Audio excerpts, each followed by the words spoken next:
नमस्कार मित्रों, मैं ब्रजेंद्र सिंह। हमारे YouTube चैनल उपन्यास कहानियां में आपका स्वागत है। आप सुन रहे हैं शिवाजी सावंत का प्रसिद्ध उपन्यास छावा का भाग 6।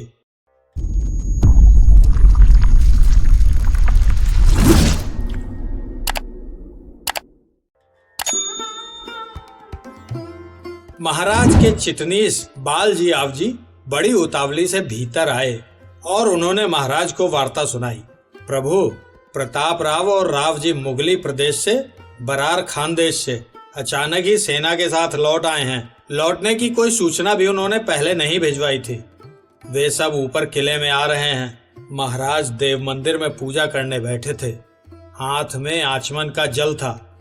वह जल नीचे के तरबहने में यूं ही छोड़कर जगदम्बे कहते हुए वे झट उठ खड़े हुए। उपाध्याय प्रभाकर भट्ट और केशव पंडित उन्हें देखते ही रह गए। ज्योत्या जी केसरकर ने यही वार्ता जिजाऊ को भी जा सुनाई। वह उस समय एक व्यापारी से बात कर रही थी, जिसे उन्होंने पुणे से विशेष रूप से बुलवाया था।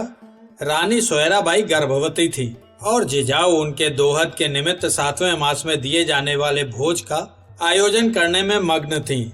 पुणे के उस व्यापारी से वे गर्भवती के लिए सुंदर सुंदर फूलों से बनी जालीदार और शानदार झांकी बनवाने के बारे में चर्चा कर रही थी। वार्ता सुनते ही वे बात अधूरी छोड़कर उठ खड़ी हुई। उस समय सोयराबाई की दासी चंद्रा वहां झांकी का साज सुनने जानने आई हुई थी। जिजाऊ के बाहर जाते ही वह झपट कर सोयराबाई के महल में जा पहुंची। कुछ बताना ही चाहती थी कि वहां धाराऊ और संभाजी को उपस्थित देखकर ठिठक गई। गर्भवती का तेज सोयराबाई के मुख पर दमक रहा था। वे पलंग पर लेटी हुई थी। लेटे हुए उन्हें दूर स्थित कालेश्वरी देवी के मंदिर का सुवर्णमय शिखर दिखाई दे रहा था। संभाजी पलंग के चौखटे पर एक किनारे पर बैठे थे और कुछ सोच विचार में डूबे थे। कई दिनों से वे अनुभव कर रहे थे, हमारी इन माजी के बोलने में, चाल ढाल में आजकल कुछ भिन्नता, कुछ परिवर्तन हो रहा है। क्या है यह, क्यों है यह? शायद इसी सोच में डूबे थे। गर्भिणी सोयराबाई आजकल न जाने क्यों संभाजी से लाड़ प्यार जता रही थी। क्यों? शायद वे भी न जानती थी। शायद उन्हें संभाजी में महाराज का ही रूप फूटता हुआ दिखाई देता हो। चंद्रा को भीतर आती देखकर सोयराबाई ने कहा, भीतर आना, आज किले की नौबत क्यों बज रही है? कौन आ रहा है? चंद्रा ने संभाजी की ओर देखा और चुप हो रही। बोल ना, ये संभाजी अपने ही तो हैं। सोयराबाई ने हंसते हुए कहा। चंद्रा हड़बड़ाकर बोली, सेनापति लौट आए हैं मुगली इलाके से। चंद्रा की बात सुनकर संभाजी चौंके और झटके से उठ खड़े हुए। बोले, हमें जाने की आज्ञा दें बड़ी माँ जी। सोयराबाई ने लेटे लेटे ही हाथ से अनुमति जतलाई। फिर सोयराबाई काफी देर तक बाहर जाने वाले संभाजी को देखती रही। एक बार उन्होंने कालेश्वरी देवी के मंदिर के स्वर्ण कलश को निहारा। संभाजी सीधे महल के कक्ष में आए। वहां प्रताप राव और राव जी महाराज तथा जिजाऊ के सामने खड़े थे। युवराज संभाजी को आया देखकर उन्होंने झट से मुजरे किए। कुछ क्षण शांति में बीते। फिर प्रताप राव ने मुगलिया इलाके का वृत्तांत पुनः आगे कहना शुरू किया। हमने एक ही रात में पूरी छावनी उठा ली। यह राव जी बरार में थे। उनकी ओर भी एक खबरगीर दौड़ाया और कहलवा भेजा कि झटपट छावनी उठाओ और जल्दी से जल्दी जैसे भी बने अपने मराठी प्रदेश में पहुंच जाओ। मालिक, बादशाह बड़ा काइया है, आड़ा दाव लगाता है। पूरी फौज की फौज कैदी बना ली जाने वाली थी। वह तो खैर हुई कि शहजादे ने मेहरबानी की। खुद उसने ही अपना वजीर भेजकर हमें भेद बतला दिया। रात की रात में छावनी छोड़कर निकल भागो, नहीं तो। प्रताप राव कहते कहते रुक गए। औरंगजेब ने शाह आलम को गुप्त आदेश भेजा था पूरी मराठा फौज को कैद कर लेने का। इस आदेश की भनक शहजादे के कानों में पहले ही आ चुकी थी और उसने वह आदेश पाने से पहले ही प्रताप राव को इशारा कर दिया था। प्रताप राव से पूरा वृत्तांत सुनकर महाराज बड़ी देर तक युवराज संभाजी की ओर ही देखते रहे। एक गहरी उसास उनके मुंह से निकल पड़ी। उसास कह गई, बादशाह का फरमान हो, भेंट हो, जागीर हो या खेलत हो, अब लाडले संभाजी को मुगलों की छावनी में कभी मत भेजना। राजा श्रीयो विराजिता अखंड सौभाग्य अलंकृता सौभाग्यवती बड़ी रानी सरकार सोयराबाई साहिबा प्रसूता हुई। राजपुत्र उत्पन्न हुआ है। पुनः जन का सुसमाचार लेकर थैली वाहक सवार चारों दिशाओं में दौड़ पड़े। हर किले में शक्कर बांटी गई। चौगड़े नगाड़े बज उठे, तोपें गरज उठी।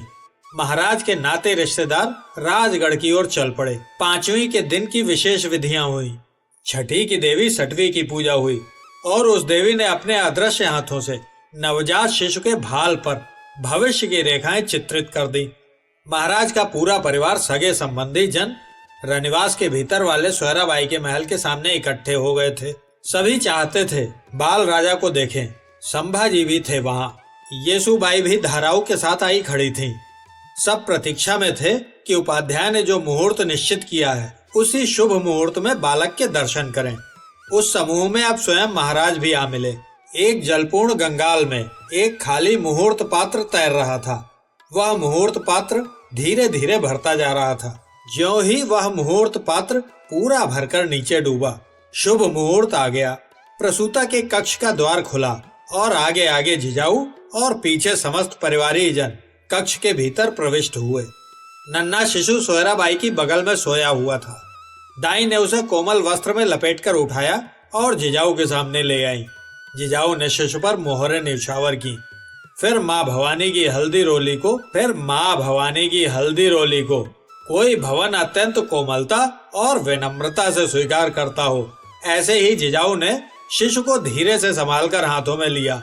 जी भरकर निहार कर फिर उन्होंने शिशु को महाराज के हाथों में दे दिया। देते हुए जिजाऊ बोली, बच्चा माँ पर गया है, परंतु हमने सुना है कि ये बाल राजा उल्टे पैदा हुए हैं। जिजाऊ की आवाज में कंपन था। महाराज की भौहें कुछ देर के लिए ऊपर को उठी। फिर बड़े प्यार से अपने जिगर के टुकड़े को निहारते हुए वे कहने लगे, माँ साहिबा चिंता न करें। अजी यह बाल राजा उल्टे जन्मे हैं तो क्या हुआ, देख लेना ये सारी मुगलिया बादशाहत को उल्टा कर देंगे। महाराज के इस उत्तर से संभाजी बहुत प्रसन्न हुए।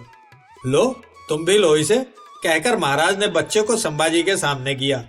संभाजी ने पहले बच्चे पर सोने की मोहरें निछावर की और फिर हल्के से उसे थाम लिया। उन्हें याद आई बेरुल की सुंदर पर्वतीय गुहाओं की। यह शिशु भी तो शिल्पकारी का जीता जागता सुंदर नमूना है।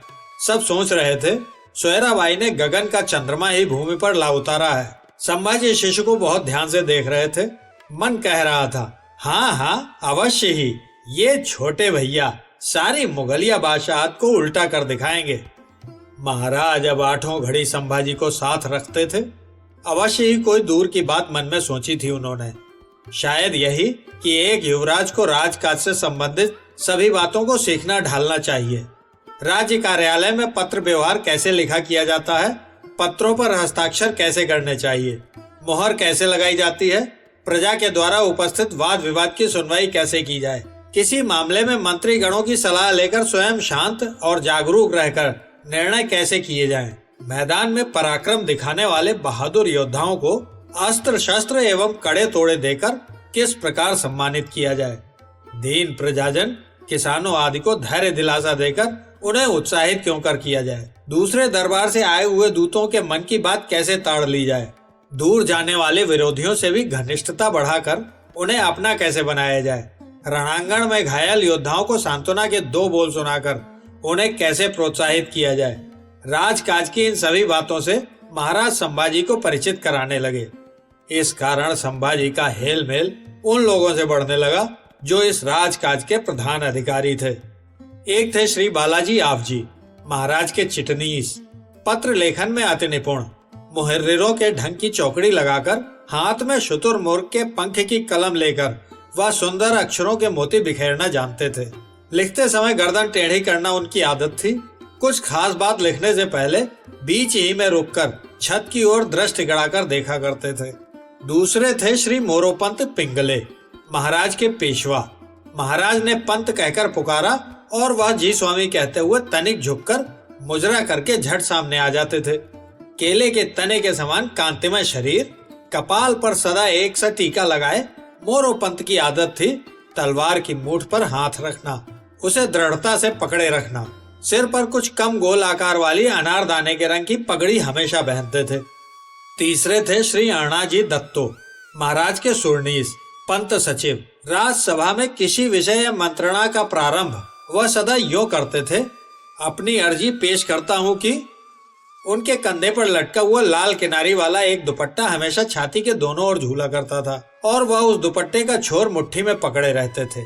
बटे हुए वस्त्र की घेरदार पगड़ी उनके सिर पर रहती थी।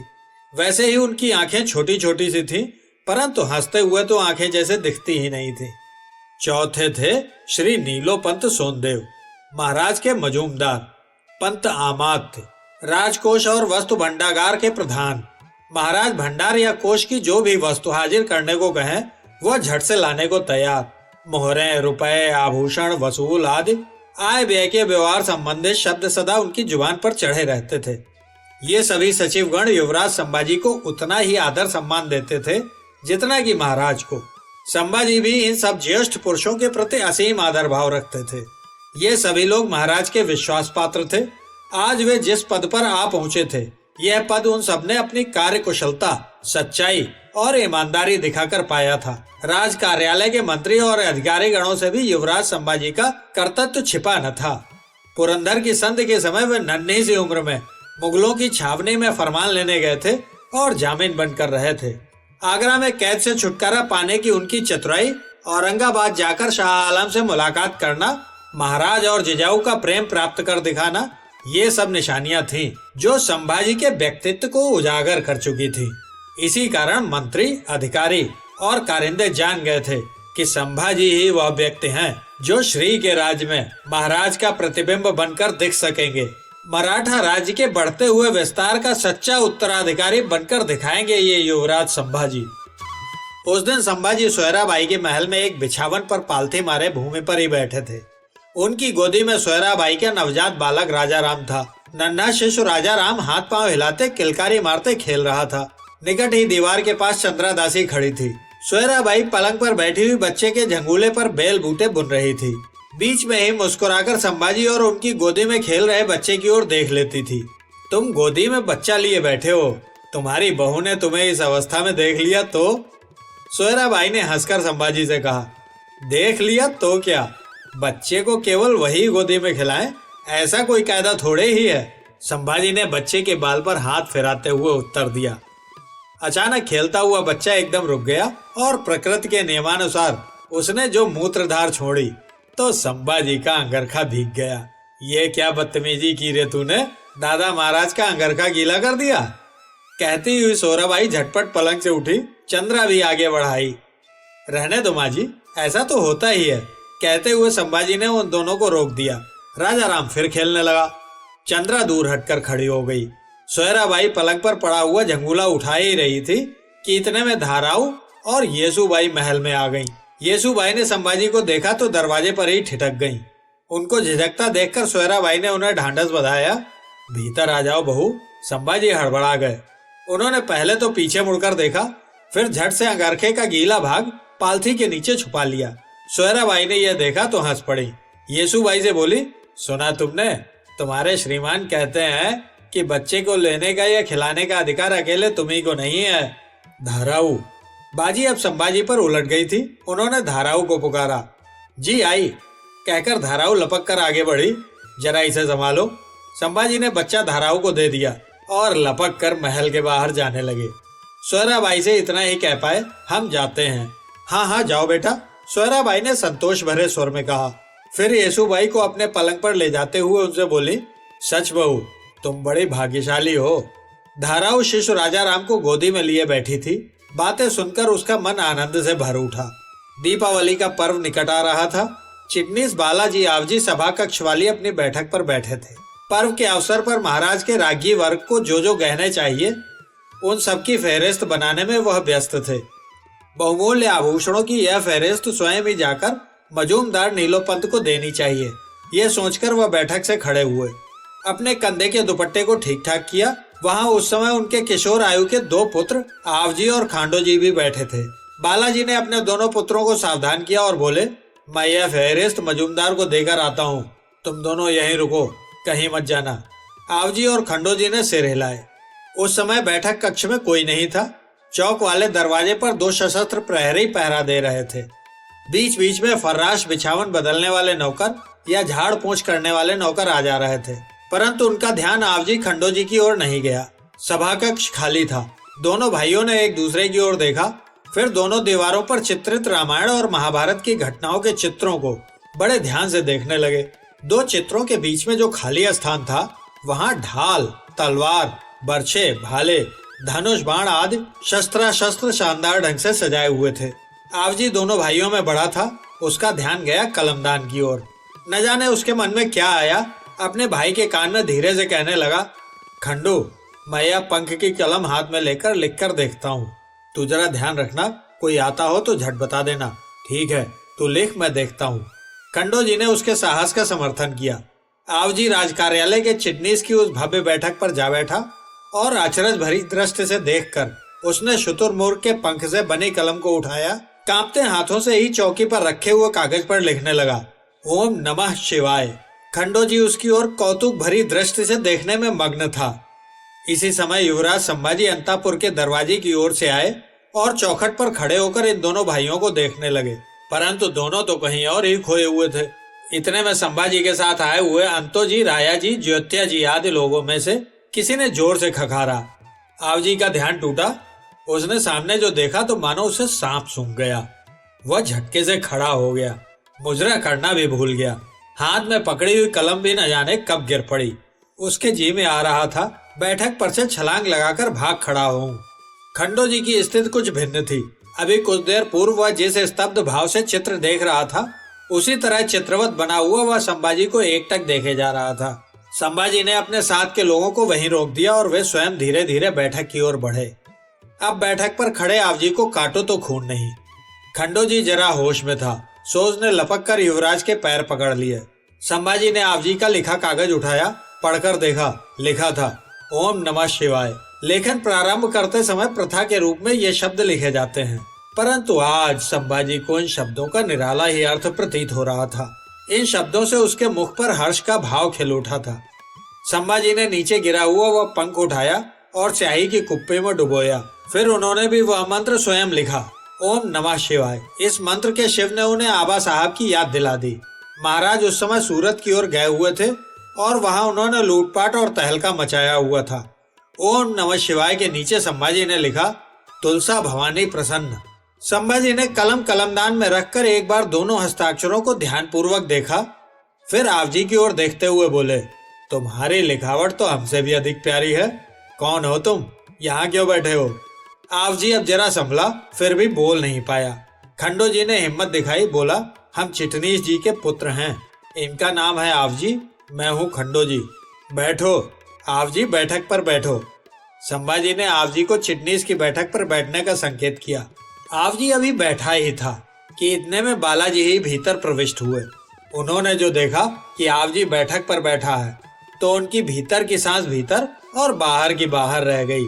वह लपके की आवजी के कानों में फुसफुसाकर उसे हटने के लिए कहें, परंतु संभाजी ने उनका इरादा जानकर उन्हें रोका। हंसकर कहने लगे, चिटनीस काका, बैठने दो उसे। जैसे तुम्हारी लिखावट बहुत सुंदर है, वैसे ही इसकी भी है। इन्हें भी पंख की कलम से लिखना सिखाओ। संभाजी मुड़े और बिल्कुल महाराज की ही शैली वाली चाल से चलते हुए अंतापुर में चले गए। उनके अंगरखे की पीठ पर कलावत्तू के गोल गोल बूटे बने हुए थे। स्तब्ध खंडो जी की आंखें उन्हें देखकर चौंधिया सी गईं। उस अवस्था में भी उसने युवराज को मुजरा किया। आज दुर्ग की तोपें दंदना रही थीं। महाराज के स्वागत में तोपें, नगाड़े, डंके और रणसिंगे भी बज उठे थे। आज महाराज एक सफल अभियान के बाद राजगढ़ लौट रहे थे। दूर तक दौड़ लगाकर इस बार उन्होंने मुगलों का सूरत शहर बेसूरत कर दिया था। वगी दिंडोरी के जंगली मैदानों में शाही सरदार इखलास खां और दाऊद खां की फौज को नाकों चने चबवाए थे। बरार की एक समृद्ध व्यापारी मंडी कारंजा नगर उनके खास मवाली प्यार का शिकार बना था। सालेरी के खुले मैदान में दुश्मन को परास्त करके वहां के किले पर मराठा जरी पताका का भगवा निशान लहरा दिया था। बागलान, जरार और खानदेश के खास मुगलिया इलाकों में ऊधम मचाकर वे आज विजयी होकर लौट रहे थे। अभियान पर जाते हुए किल्तान वारदाने की खुर्जियां थैलियां खाली थी और अब उन भरी थैलियों के बोझ से घोड़ों की कमरें झुकी जा रही थीं।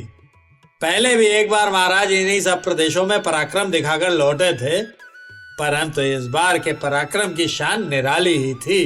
प्रताप राव सिलिम्बकर, किलेदार सुभान जी, बालाजी, अण्णा जी, नीलोपंत, ये लोग राजगढ़ से पालकी लेकर नीचे तलभूमि में आए खड़े थे।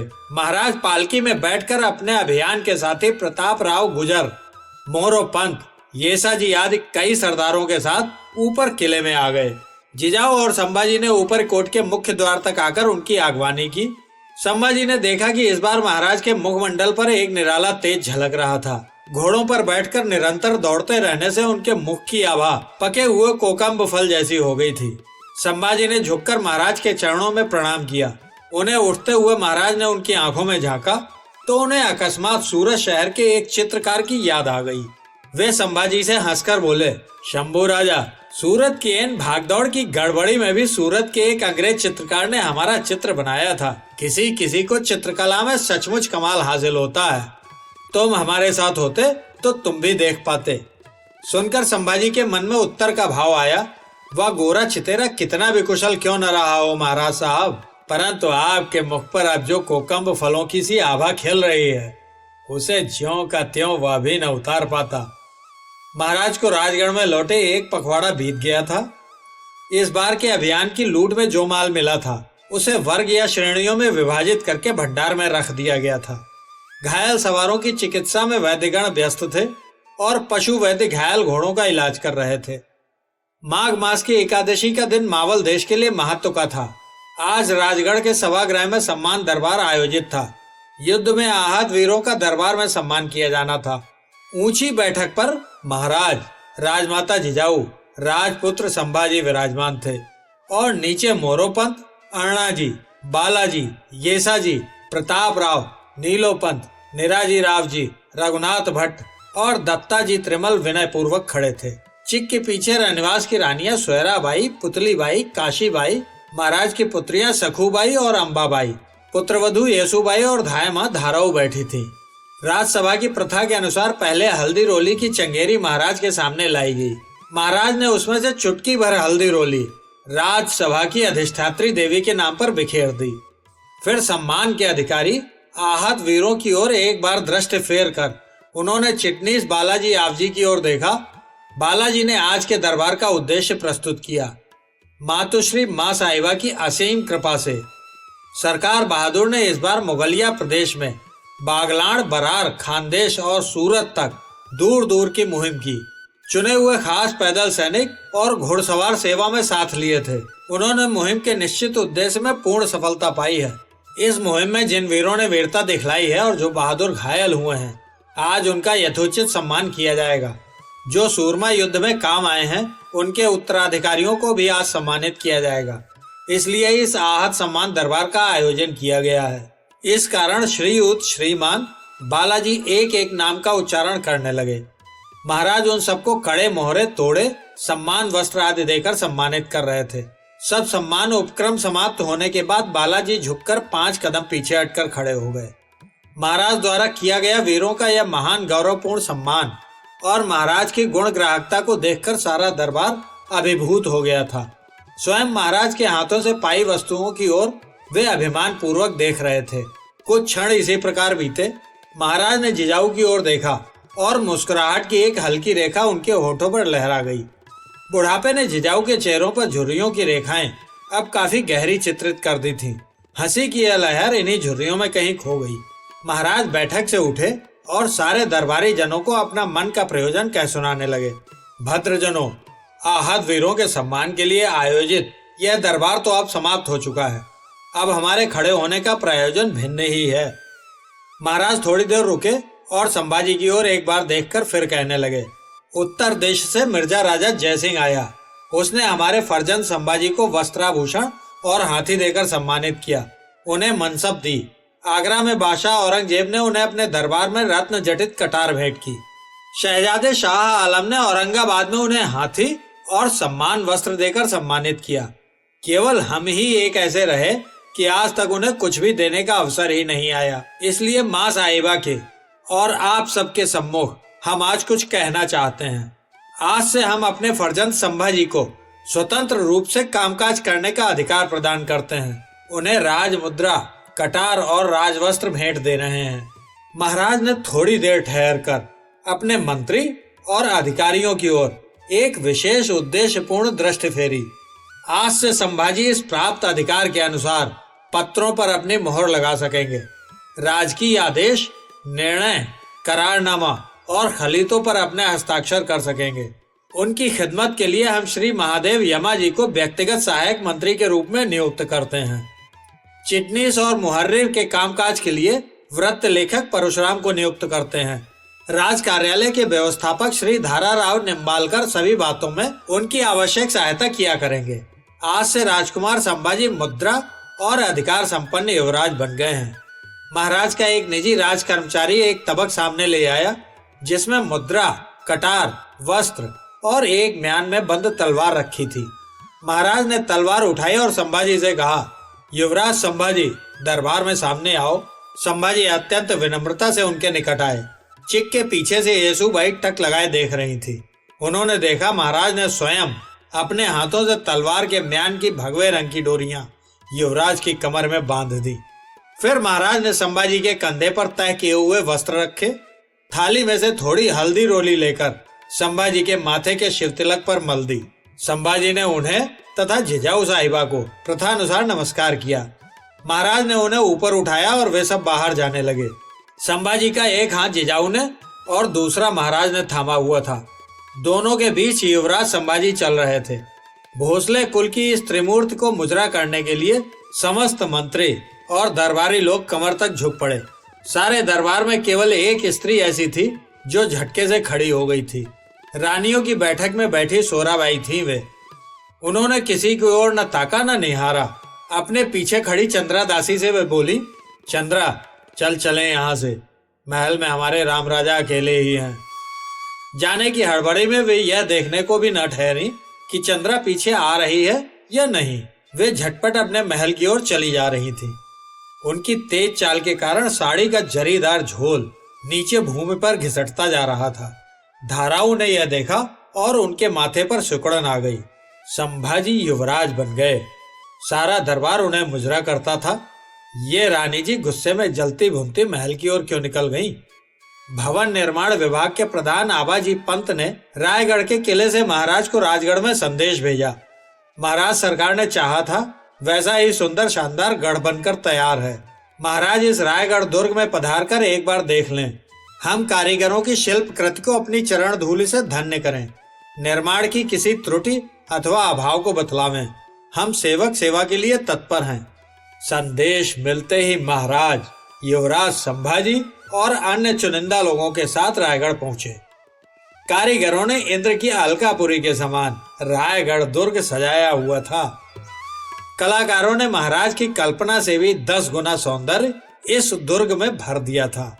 ऐसा प्रतीत होता था किसी चांदनी रात में स्वर्ग से कुछ कलाकार इस पर्वत की चोटी पर उतरे हों और सुडौल पत्थरों की विचित्र मोहक आकृतियां बनाकर उड़ गए हों। रायगढ़ के निर्माण और श्रृंगार से महाराज अतीव प्रसन्न हुए। वे रायगढ़ वापस आए और राज ज्योतिषी तथा कुलोपाध्याय प्रभाकर भट्ट से सलाह की। महाराज के राजगढ़ छोड़कर रायगढ़ में नूतन दुर्ग में प्रवेश करने के लिए एक शुभ मुहूर्त खोजा गया। महाराज राजगढ़ को नई राजधानी बना रहे हैं। यह समाचार स्वयं ही गुंजल मावल प्रदेश में फैल गया। श्रद्धालु कुर्मी किसान प्रजा गुट बना बनाकर राजगढ़ आने लगी भोसले कुल के राज परिवार का दर्शन पाने। कहा जाता है कि मधुमक्खियां निकट आ रहे भूकंप की आहट पा लेती हैं और तुरंत ही कपार कोटरों में लटकते उनके छत्तों में हलचल मच जाती है। राजगढ़ के सभी निवासियों के मनों ने भी ऐसी ही एक आहट पा ली थी। महाराज हमारे राजगढ़ को सूना बनाकर जा रहे हैं। सबके मन घोर उदासी में डूब गए। राजधानी बदलने का उपक्रम प्रारंभ हुआ। सबसे पहले कोषागार के हीरे जवाहरात भरे पिटारों पर मोहर लगाई गई और वे पिटारे सशस्त्र सैनिकों के पहरे में आगे भेज दिए गए। संभाजी के मन में मोहर बंद होकर जो स्मृति रूप हीरे मोती थे, किन्हीं अज्ञात हाथों ने आकर उस स्मृति कोश की मोहर तोड़ डाली। वे गतकाल की स्मृतियां दोहराते हुए कभी तैरने के तालाब पर, कभी मलखंभ के अखाड़े के पास, कभी कालेश्वरी देवी की मंदिर की घुमटी में, तो कभी होली के मैदान में कितनी ही देर अकेले घूमने लगे। दुर्ग के दफ्तर खाने के कागजों के गट्ठर मावले लोगों के सिरों पर ढो ढोकर तलभूमि में ले जाने लगे। साथ ही संभाजी के मन के दफ्तर खाने के न जाने कितने हस्तलिखित कागज किले की तेज हवा ने इधर उधर उड़ा दिए। वे कभी किले के मुख्य चौक में, तो कभी संजीवनी माची पर, कभी सुरंग की सीढ़ियों पर, तो कभी भगवा जरी पताका के चौबारे पर और कभी दशहरा चौक के खुले आंगन में बावले से बनकर खामोशी से घूमने लगे। सेविकाओं ने वस्त्रागार के जरीदार बहुमूल्य वस्त्रों की गठरियां बांध ली, परंतु इसे देखकर संभाजी के अंतर में छुपे आगार में कितनी ही बीती घटनाओं के वस्त्र लहराने लगे। वे बस अकेले घूमते रहते थे, कभी माँ साहिबा के खास महल में, कभी आबा साहेब के बैठक वाले महल में, कभी देव मंदिर में विराजमान अष्टभुजा जगदम्बा के सम्मुख, और कभी रनवास के झूलते लहराते पर्दों से उनकी यादें जा टकराती थीं। शस्त्रागार के भाले, तलवार, कटार, ढाल आदि शस्त्र घोड़ों की पीठ पर लाद दिए गए। संभाजी के मन रूपी शस्त्रागार में विचारों के शस्त्र परस्पर टकराकर झंझना उठे। अब यह दुर्ग हमें छोड़ जाना है। मन की विशेषण भावपूर्ण दशा में हमने यहाँ की वायु के कानों में अपने दिल की बातें कही हैं। यहाँ की हर दीवार और पत्थर पर महाराज साहब और माँ साहिबा की सांसों की वायु जमी हुई है। सायंकाल के समय यहाँ की झाड़ी झुरमुटों में पक्षियों के मोहक कलरव ने हमारे मन पर छाप छोड़ी है। जब पास कोई न था तब मूक रहकर भी हमने जिससे भरपूर जी की बातें कही हैं, वह गढ़, यह राजगढ़ अब क्या छोड़ जाना होगा। प्रयाग के दिन का सूरज गढ़ की काली ऊंची चट्टानों पर चढ़ता हुआ ऊपर आ गया। कुमार संभाजी ने नित्यवत स्नानागार में इस गढ़ में अंतिम बार स्नान किया। नहाकर लोटा नीचे रखते हुए वे सोचने लगे, इस बहते पानी के साथ ही न जाने कितना कुछ बहा जा रहा है। राजश्री वस्त्र पहनकर वे दर्शनों के लिए जिजाऊ के महल में आए। वहां धाराऊ माँ साहिबा से सिसक सिसक कर कह रही थी, माँ जी, अब मुझे अपने देहात को, कापूर होल को वापस जाने दो। अब मेरा उस नए किले में क्या काम है। ये स्थान कुछ ठीक था, कभी इच्छा हुई तो यहाँ से गांव निकट था। वह किला न जाने कहाँ कितनी दूर है। परंतु उसे जिजाऊ ऐसा करने की आज्ञा देने को तैयार नहीं थी और तरह तरह से उसे समझा बुझा रही थी। धाराऊ उनकी बातों को सुन तो रही थी, पर सिर्फ कानों से। बातें उसके हृदय को समझा नहीं पा रही थी। आखिर उसका लाल संभाजी आगे बढ़ा।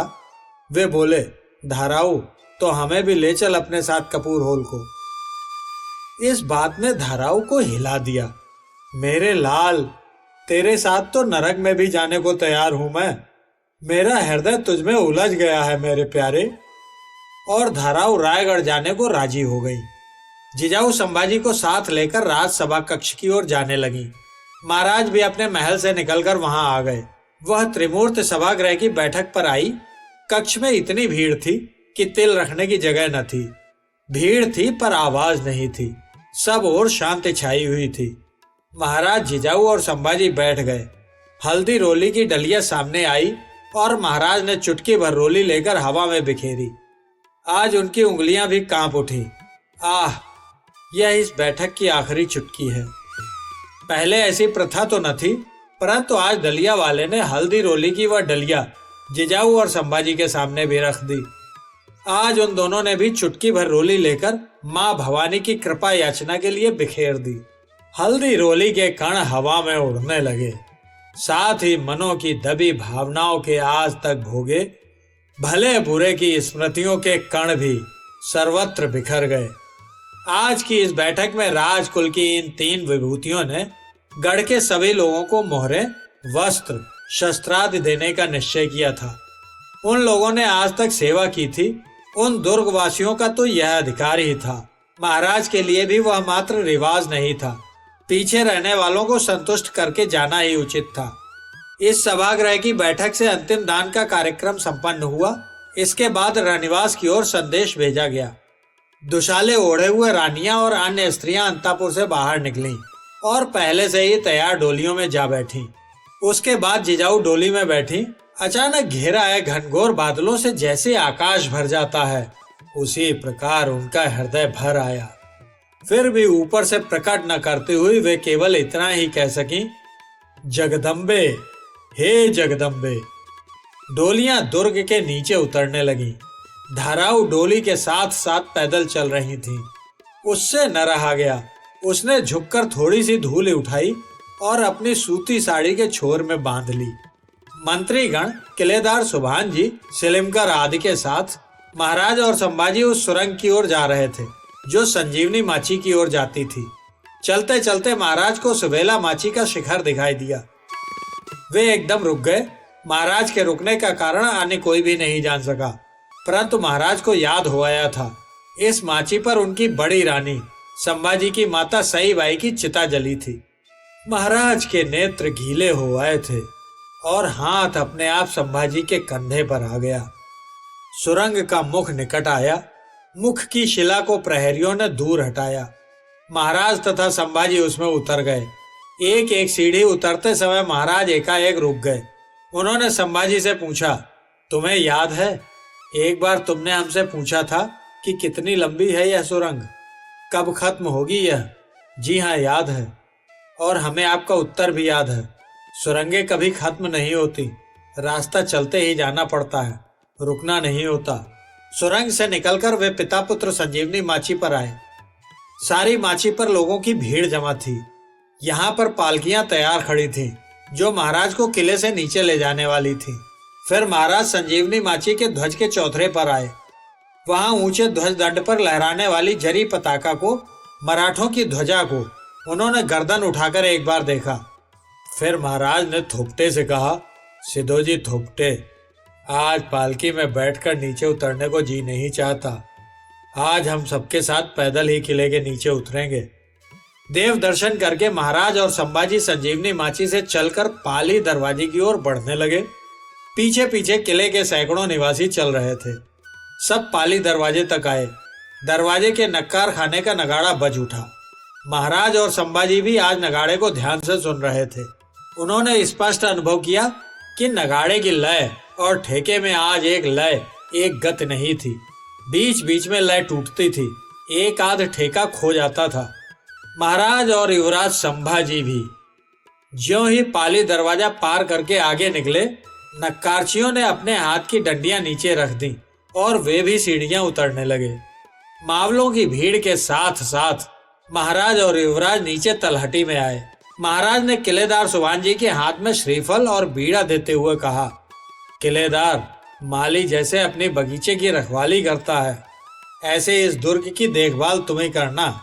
हम चलते हैं। महाराज ने अपने गले से मोती का कंठा उतारा और सुभान जी के हाथों में रख दिया। सुभान जी ने महाराज के चरणों में जब सिर रखा तो एक छोटे बालक के समान फपक कर रो उठा। महाराज ने उसे उठाया और गले से लगा लिया। फिर कहने लगे, धीरज न खो सुभान जी, ये संसार है। यहाँ जो जो हमें प्रिय है उसे कभी न कभी छोड़ना होता है। महाराज और संभाजी के सामने खड़ा था ऊंचा विशाल शिलामय देह का एक कृष्णवर्णी देवता। दोनों ने उस शिलागिरी देवता को हाथ जोड़कर नमस्कार किया। ये देखकर पास खड़े मावलों के हृदय मानो फट पड़े। आज हृदय की भावनाओं का वेग मावली प्रजा रोक न सकी। इससे पहले भी उनके प्रिय महाराज विदा होकर कई बार दूर गए थे।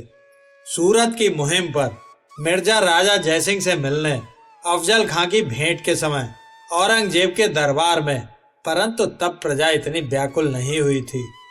आज तो मावली प्रजा बावली सी हुई जा रही थी। मावले लोगों की पगड़ियां अपने स्वामी के चरणों पर झुकने लगी। जीन कसे हुए 2 सफेद घोड़े वहां प्रताप राव ने तैयार रखे थे। महाराज ने संभाजी को हाथ का सहारा देकर एक घोड़े पर बैठाया और फिर दूसरे घोड़े पर स्वयं सवार हो गए।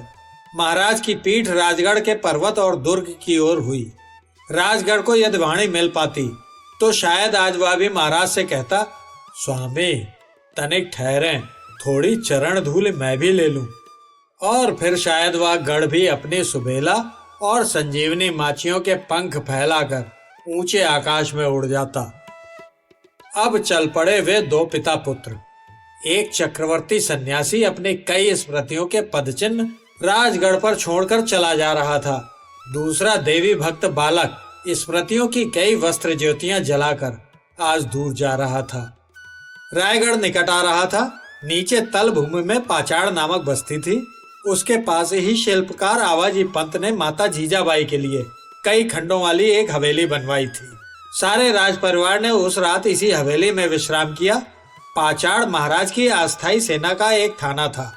गढ़ के लिए आवश्यक सामग्री की खरीद के लिए यही एक निकटवर्ती व्यापारी बस्ती थी। भोर हुई।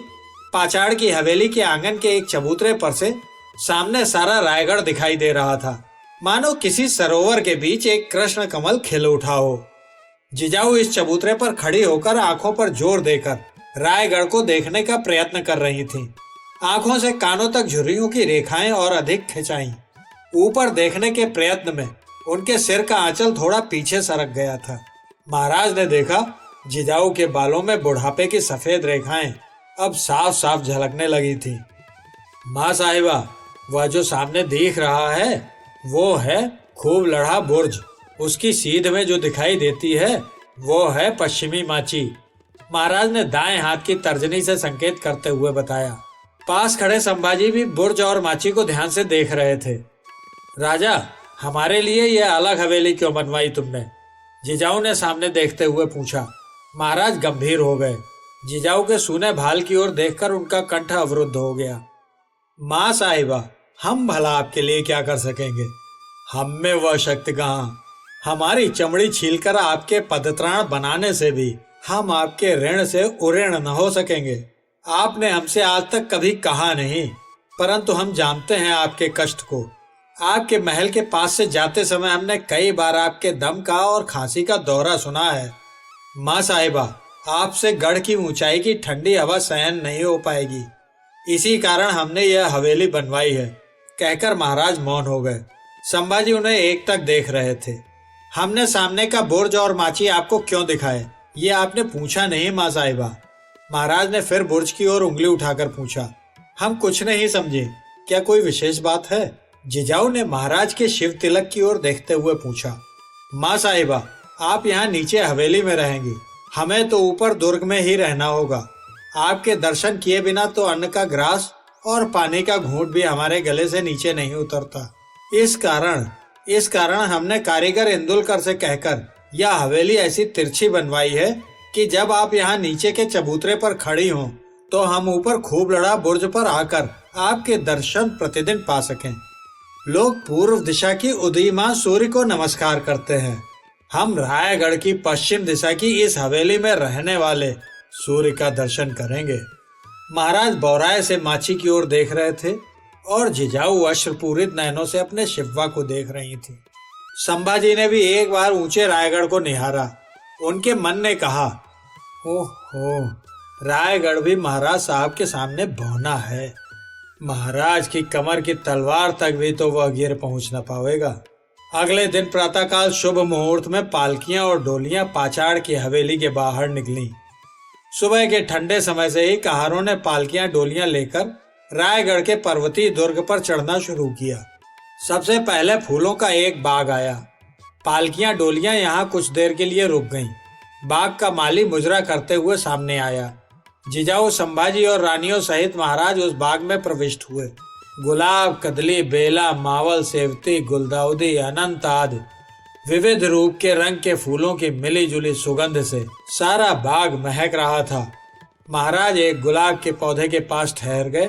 वे उसे मोह भरी दृष्टि से निहारने लगे। वह पौधा भी जैसे अपने पुष्प नेत्रों से राज पुष्पों को देखने में मग्न था। महाराज ने एक फूल की अधखिली कली को तोड़कर हाथ में लिया और माँ साहिबा को देते हुए बोले, ये उत्तरी मुगलिया नमूने का गुलाब है माँ साहिबा। पुत्र ने दिखाया, इसलिए माँ साहिबा ने एक बार उस फूल की ओर देख लिया, किंतु एक दुख भरी छाया उनके मुख पर छा गई। वे महाराज से कहना चाहती थी, हाँ, मुगलिया नमूना देखा है हमने राजा, जीवन में बहुत निकट से देखा है। यह सुंदर जरूर है, पर कांटे भी इसके तेज हैं। जिजाऊ ने वह फूल संभाजी के हाथ में दे दिया। संभाजी को भी याद आई, ऐसा ही गुलाब एक बार हमें शहजादे ने दिया था। बगीचे का भ्रमण करके सारा राज परिवार आगे की चढ़ाई पर निकल पड़ा। किले का पहला दरवाजा आया। ये छोटा दरवाजा पत्थरों से बना पक्का मजबूत था। यहाँ कहाँ रुक गए। महाराज और युवराज नीचे उतर पड़े। आबाजी पंत ने आगे बढ़कर विनम्रता के साथ एक श्रीफल महाराज के हाथों में दे दिया।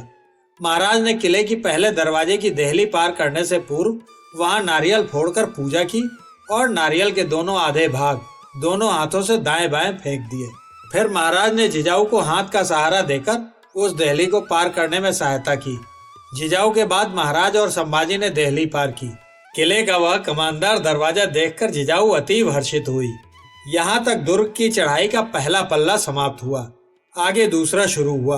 कहारों के माथे पर पसीने की बूंदें झलकने लगी थीं। थकावट के मारे वे बीच बीच में थोड़ी देर पालकियों को टेकान लगाकर दम ले लेते थे। आगे अनाज की कोठियां आईं, फिर पहरे की पहली चौकी आई। इसे पार करते ही आया महादरवाजा। दरवाजा क्या था, मानो रायगढ़ वास्तु पुरुष बनकर अपना जबड़ा फैलाकर सामने खड़ा था। महाराज ने महादरवाजे की पूजा की। इस दरवाजे के दोनों ओर ऊंचे मजबूत बुर्ज थे और वहां से दोनों ओर एक ऊंची चारदीवारी दूर तक चली गई थी। इस महादरवाजे के ऊपर नक्कार खाना बनाया गया था। भोसले राजकुल इस दरवाजे से गुजर रहा था और ऊपर किले की नौबत पहली बार बज रही थी। महाराज जिजाऊ और संभाजी पर ऊपर से सोने की मोहरों की वृष्टि की गई। वहां से आगे किले की एकदम सीधी खड़ी चढ़ाई थी। महाराज और युवराज पालकी से उतरकर जिजाऊ की डोली के दोनों ओर पैदल चलने लगे। सब लोग हाथी के हौज तक आए। यहाँ से दूर पर दिख रही थी 12 कोण वाली और 5 मंजिलों वाली 2 ऊंची मीनारें। मानो रायगढ़ अपने 2 हाथ ऊंचे उठाकर आकाश से 2 बातें कर रहा हो। इसे पार करते ही आया विशाल गंगा सागर तालाब। जिजाऊ की डोली यहाँ ठहर गई। महाराज ने उनका एक हाथ थामा, दूसरे हाथ को संभाजी ने सहारा दिया और दोनों उन्हें इस गंगा सागर के किनारे ले गए। तीनों ने झुककर सरोवर के जल में देखा। 2 ऊंची मीनारों का, ऊंचे विशाल नील गगन का और भूसले कुल की त्रिमूर्ति का प्रतिबिंब गंगा सागर के जल में पड़ रहा था। उस नीचे सरोवर में आज कितनी ऊंचाई समा गई थी। तीनों इस जल सौंदर्य को निहारते हुए मौन खड़े थे। अकस्मात जल में प्रतिबिंबित ये सभी छायाएं बिखर गईं। किनारे के आम्र वृक्ष की शाखा पर एक कौड़िल्ला जल पक्षी बैठा था। काफी देर से ताक लगाए मोहरा बांधे वह बैठा था। अब एकदम से उसने पानी में सीधा गोता लगाया। सरोवर के जल में लहरें उठने लगी। पक्षी के तेज झपट्टे से संभाजी का ध्यान टूटा। उन्होंने देखा कौड़िल्ला पानी से बाहर निकला।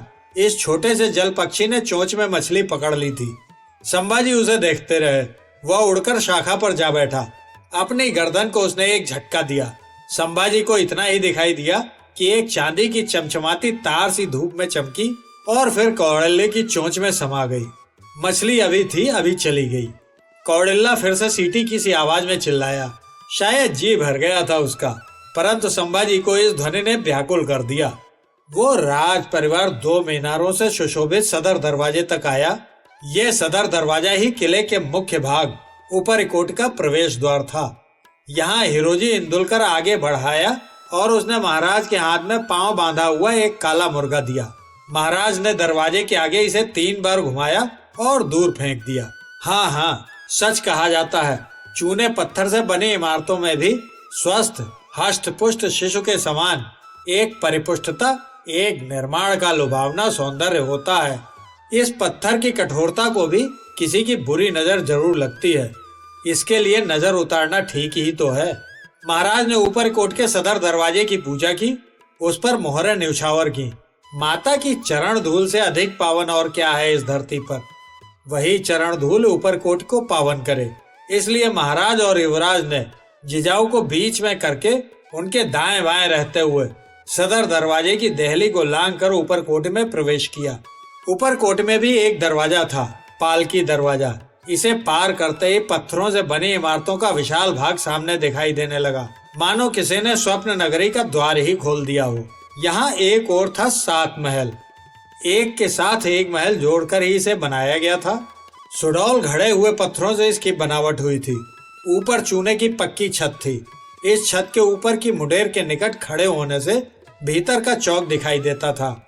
इस चौक में पत्थरों से छोटी सी नहर बनाई गई थी, जिसमें मछलियां क्रीड़ा कर रही थीं। साथ साथ लगी हुई इन 7 इमारतों को देखकर संभाजी ने पूछा, ये महल किसके लिए हैं?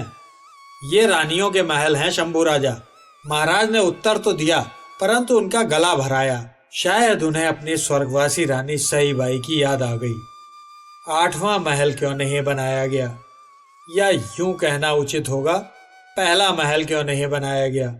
सईबाई उनकी बड़ी रानी थी ना, परंतु उनका पत्थरों का महल न सही, महाराज के मन मंदिर में तो वे आज भी निवास करती थी।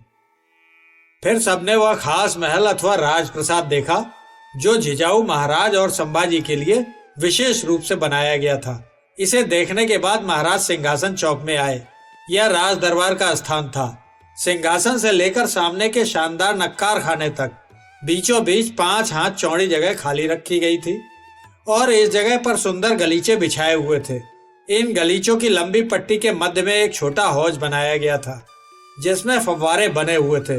समस्त राज परिवार इस फव्वारे के चारों ओर एकत्रित हो गया। हिरोजी ने सबको फव्वारों के निर्माण की कुशलता समझाई। संभाजी पानी की उछलती कूदती फुहारों को देखने में अपने आप को भूल गए थे।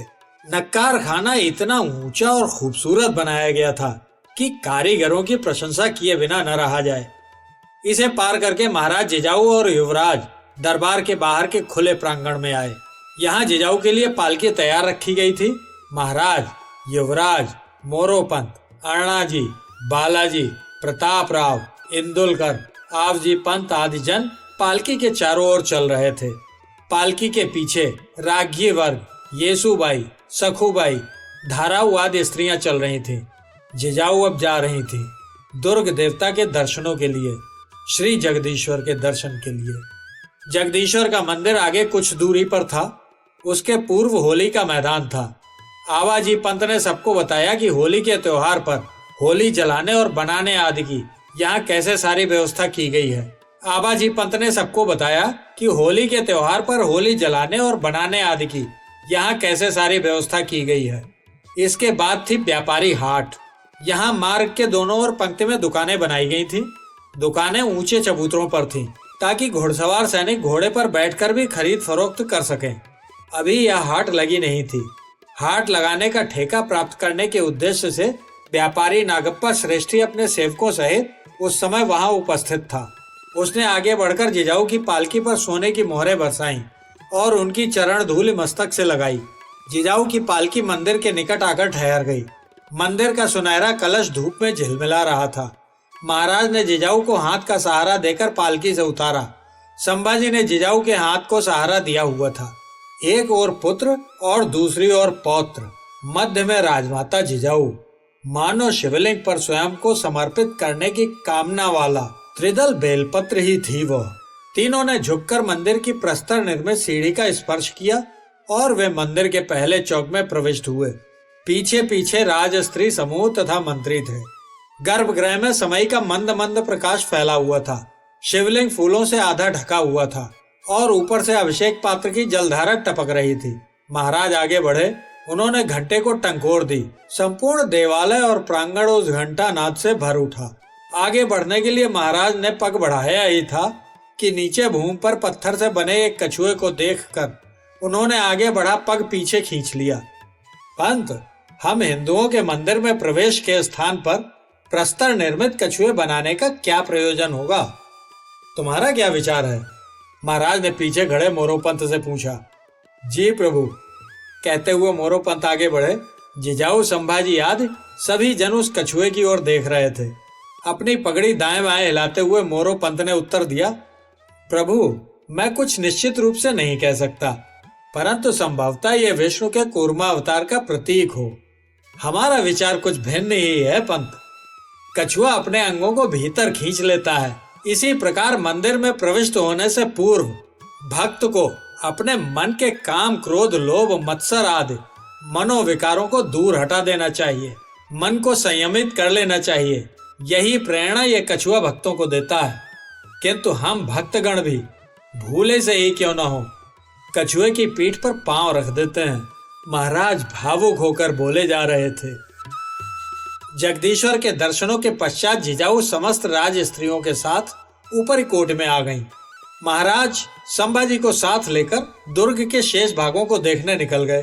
काला हौज, पहाड़ का खड़ा कगार, भवानी कगार, पानी के 12 हौज, बारूद के गोदाम, मंत्रियों के निवास स्थान, मंत्रीवाड़ी, कुशावर्त तालाब, शिरकई देवी का मंदिर आदि छोटे बड़े सब स्थानों को देखकर महाराज अंत में युवराज के साथ नक्कार खाने की सीढ़ियां चढ़कर ऊपर पहुंचे। यह रायगढ़ दुर्ग की सबसे ऊंची जगह थी।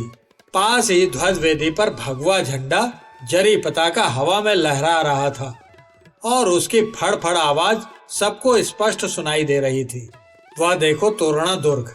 महाराज ने पूर्व दिशा की ओर संकेत करते हुए युवराज संभाजी को दिखलाया। वह जो दूर दिखता है वो है राजगढ़। संभाजी हुंकारी भरते जा रहे थे। तेज पहाड़ी हवा के कारण दोनों के अंगरखों के छोर उड़ रहे थे। टोप की मोती लड़ियां जोर जोर से हिल रही थी। दूर दूर तक फैली हुई विशाल सहार्द पर्वत श्रृंखला की अनेकानेक चोटियां चारों दिशाओं में दिखाई दे रही थी। परंतु जैसे एक चतुर गड़रिया दूसरे की सैकड़ों भेड़ों के गले में घुसा हुआ अपने मेमना झट से पहचान लेता है, ऐसे ही महाराज उन काले पाषाणों की बिखरी हुई चोटियों में से अपने दुर्ग गिन गिन कर बताने लगे। उनकी तर्जनी तेजी से घूम रही थी। वो है सोनगढ़, वो है चांभरगढ़, वो है चौसाला दुर्ग, ये जो निकट है वो है लिंगाणा, यह कंगोरा, यह कोंकण दिबा दुर्ग, वह तलेगढ़, शंभू राजा, ये रायगढ़ है ना सबके बीच। इसे भी तुम देवी भवानी का एक निसीम भक्त ही समझो। चारों ओर जो दुर्ग फैले हैं ना, वे उसके गले में पहनी हुई कौड़ियों की माला हैं। नीचे की घाटियों में गांधारी और काल नामक नदियां बह रही हैं। उन्होंने जैसे अपने शुभ्र स्वच्छ जल से देवी की पूजा के लिए सफेद चावलों का चौक पूर दिया है। इस रायगढ़ की देह पर से निर्झर उछलते कूदते नीचे गिर रहे हैं। उनकी ध्वनि ही देवी के स्तुति गान के लिए एकतारे और दुक्कड़ की आवाजें हैं।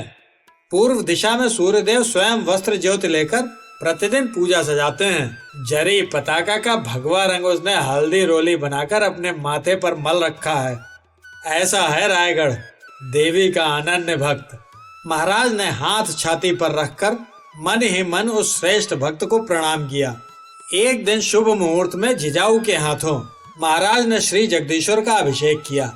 इसके बाद 1 मास के भीतर ही गढ़ का सारा कामकाज नियम पूर्वक होने लगा। यह प्रस्तर दुर्ग अब जीती जागती नगरी बन गया। परंतु ऊंचे दुर्ग की तेज और ठंडी हवा के कारण जिजाऊ का दमा उन्हें अतीव कष्ट देने लगा था। इसलिए महाराज से विचार विनिमय करके वे तल भूमि में बसी पाचाड़ की हवेली में रहने आ गईं। पुतली भाई भी उनकी सेवा शुश्रूषा के लिए उनके साथ ही पाचाड़ में आ गईं। महाराज ने पाचाड़ की हवेली के राज कर्मचारी को गढ़ में बुलाकर अत्यंत गंभीरता से आदेश दिया। हवेली के बैठक के बरामदे में एक बड़ा घंटा बांधने की व्यवस्था करी। एक घंटा वादक की नियुक्त करो। उससे कहो कि प्रतिदिन जब मां साहिबा स्नान आदि के पश्चात बैठक में जाने से पूर्व तुलसी की पूजा करने खुले आंगन के चबूतरे पर आए, उस समय घंटे का गजरा दिया करे। इस घंटनाद को सुनकर हम युवराज के साथ मावल माची पर आ जाएंगे।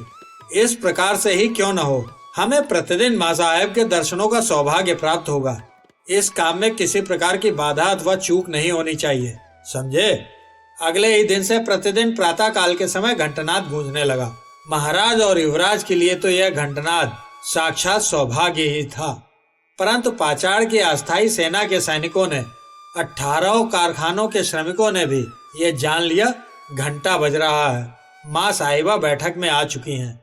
एक दिन महाराज इसी प्रकार प्रतिदिन के समान ही संभाजी के साथ मावल माची पर आए हुए थे। पाचाड़ से आ रही घंटा ध्वनि की लहरें वायु रथ पर आरूढ़ होकर माची तक आ चुकी थी। माची के सुडौल पत्थरों से बने कंगूरे पर महाराज और संभाजी तलहटी में नीचे पाचाड़ की बैठकों की ओर आंखें गड़ाए खड़े थे। थोड़ी देर बाद हवेली के तुलसी चौरे के पास एक श्वेत रेखा सी प्रकट हुई। श्वेत साड़ी धारण किए हुए माँ साहिबा आंगन में आ चुकी थी। पिता पुत्र दोनों ने विनम्र होकर मुजरे किए।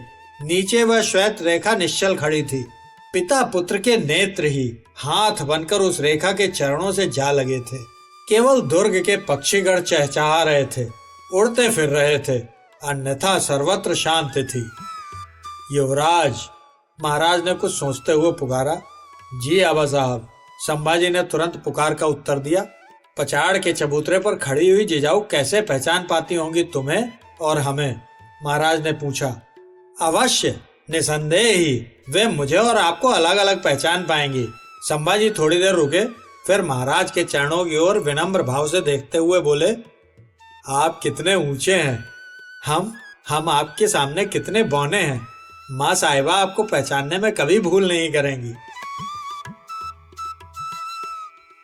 मित्रों, अभी आप सुन रहे थे शिवाजी सावंत का प्रसिद्ध उपन्यास छावा का भाग 6।